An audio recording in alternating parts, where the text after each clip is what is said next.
दोस्तों नमस्कार, मैं मनोज कुमार शर्मा एक बार फिर आजाद हिंद आवाज न्यूज के लिए आपके बीच में। जी हां दोस्तों, जहां एक तरफ प्रधानमंत्री मोदी की काफी फजीतेदारी हो रही है, छिछलेदारी हो रही है, वो वाकई में इतनी बेकमाल है कि एक तरफ जहां राहुल गांधी ने पिछले दिन जो था इनको घेरा था, गिरते हुए रुपए की दशा को लेकर के कांग्रेस ने भी घेरा था, तो भाई साहब को शर्म नहीं आ रही।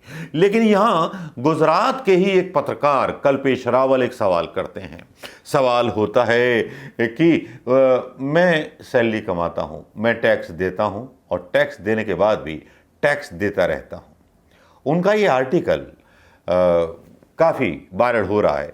उस आर्टिकल में लिखा गया है, मैंने 30 दिन काम किया, तनख्वाह ली, इनकम टैक्स दिया, मोबाइल खरीदा, टैक्स दिया, रिचार्ज किया, टैक्स दिया, डेटा लिया, टैक्स दिया, बिजली ली, टैक्स दिया, घर लिया, टैक्स दिया, टीवी फ्रिज आदि लिए, टैक्स दिया, कार ली, टैक्स दिया, पेट्रोल लिया, टैक्स दिया, सर्विस कराई, टैक्स दिया, रोड पर चला, टैक्स दिया, टोल पर फी टैक्स दिया, लाइसेंस बनवाया, टैक्स दिया, गलती की तो टैक्स दिया, रेस्तरां में खाया तो टैक्स दिया, पार्किंग का टैक्स दिया, पानी लिया तो टैक्स दिया।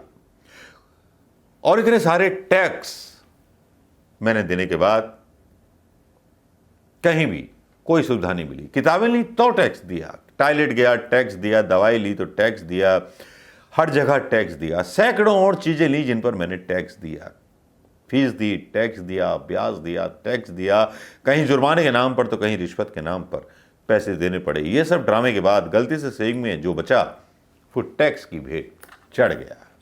सारी उम्र काम करने के बाद कोई सोशल सिक्योरिटी नहीं, कोई मेडिकल सुविधा नहीं, पब्लिक ट्रांसपोर्ट नहीं, सड़कें खराब, स्ट्रीट लाइट खराब, हवा खराब, पानी खराब, फल सब्जी जहरीली, और गुजरात में बाढ़, ना रोड सही ना कुछ सही। एक दर्द मिडिल क्लास का बयान किया कल्पेश रावल साहब ने। वाकई वो हिंदुस्तानी को अपनी आवाज कहने का हक है। और ये जो उनका आर्टिकल था वायरल हो गया सोशल मीडिया पर, फेसबुक पर, सब जगह। लेकिन इसके इतर या इसको डालने का मेरा मतलब क्या है, जब पहले से ही वायरल हो गया है, पहले से वायरल हुआ है, लेकिन इसमें कुछ चीजें गलत रह गई हैं, कुछ चीजों का समावेश यहां नहीं हुआ। ये तो वो है जो इनकम टैक्स देता है, जो टैक्स देता है, लेकिन सरकार जहां दावे करती है जिस टैक्स के बहाने विधायक खरीदे जाएं या सरकार बदली जाए, कह नहीं सकते, लेकिन ये जो टैक्स देता है वो सैलरीड वाला जो पे मिलती है वो देता है इनकम टैक्स। लेकिन गरीबों की कहानी, जो मजदूरी करते हैं उनकी कहानी भी कुछ अलग नहीं है। बीड़ी पी तो टैक्स दी, चाय पिया तो टैक्स दिया, कुछ सामान घर के लिए लेकर के आया, राशन लेके आया तो टैक्स दिया, मिट्टी का तेल लेकर आया तो टैक्स दिया, डीजल लेकर के आया तो टैक्स दिया, पेट्रोल मोटरसाइकिल में भरवाया तो टैक्स दिया। टैक्स सुबह से लेकर शाम तक की जिंदगी की वो सच्चाई है हर हिंदुस्तानी की जो टैक्स देता है। लेकिन भारी जब पड़ जाता है जब सैलरी कमाने वाले लोग टैक्स देते हैं, और उनके टैक्स का इस्तेमाल कहां होता है।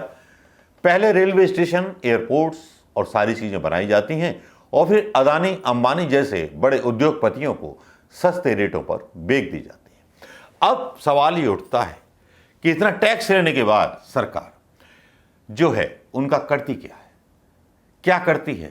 क्या पत्रकारों को खरीदती है? क्या चुनावों में पैसे खर्च करती है? राष्ट्रपति चुनाव में भी बड़ी गर्मा गर्म खबर यह है कि राष्ट्रपति चुनाव में भी विधायकों को 1-1 करोड़ रुपए का लालच दिया जा रहा है।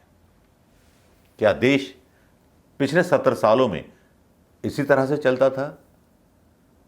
जो टैक्स देता है हिंदुस्तानी, क्या उसको सोशल सिक्योरिटी नहीं मिलती थी? पीपीएफ को भी ब्याज में बदल दिया गया, पेंशन में बदल दिया गया। जो पहले पीपीएफ मिल जाता था उसकी भी पेंशन मिलेगी 2 या 3 हजार या 4 हजार रुपए। सेना में भर्ती हो नहीं रही इतने टैक्स लेने के बावजूद, अग्निवीरों को भर्ती नहीं मिल रही इतने टैक्स लेने के बावजूद, बेरोजगारों को नौकरी नहीं मिल रही इतने टैक्स लेने के बावजूद, तो फिर भला किसका हो रहा है? भला हो रहा है अदानी और अंबानी का, भला हो रहा है देश को जो है एक साजिश के तहत पाब्लो एस्कोबार की अर्थशास्त्र नीति पर चलाने की परिकल्पना शायद सरकार की है, क्योंकि अदानी के पोर्ट पर सबसे ज़्यादा नशीली दवाएं पकड़ी जाती हैं उसके बाद भी अदानी से कोई सवाल करने की हिम्मत किसी की नहीं होती।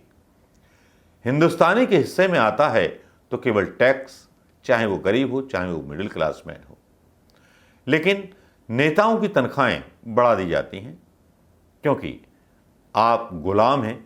आप धर्म के नाम पर आपने वोट दिया था, आपने विकास के नाम पर वोट दिया था, लेकिन विकास के नाम पर आप सरकार से सवाल नहीं करते। आपने धर्म के नाम पर वोट दिया था, तब भुगतिए इस सरकार को। इस सरकार का एक फोटो अपने मंदिर में भगवान शंकर का और हनुमान जी का हटा करके लगा लीजिए। इस सरकार की पूजा कीजिए, इस उम्मीद में कि ये सरकार आपका भला कर देगी, आपके बच्चों को रोजगार दिला देगी। काश यही उम्मीद पाले हुए शायद उन भक्तों को ये बात पता चलती कि हिंदुस्तान 90 दिन के अंदर श्रीलंका के हालात तक पहुंच जाएगा। ये भक्त आएंगे लाठी डंडा लेकर के या पब्लिक आएगी, ये कह नहीं सकते। लेकिन आम आदमी का दर्द कल्पेश रावल अपने लेख के जरिए निकाल देते हैं, और एक लेख जब वायरल होता है तो उसके दूरगामी असर होते हैं। कल्पेश रावल को धन्यवाद देना चाहूँगा बहुत सारी चीज़ें साफ कर देने के लिए। नमस्कार, जय हिंद दोस्तों।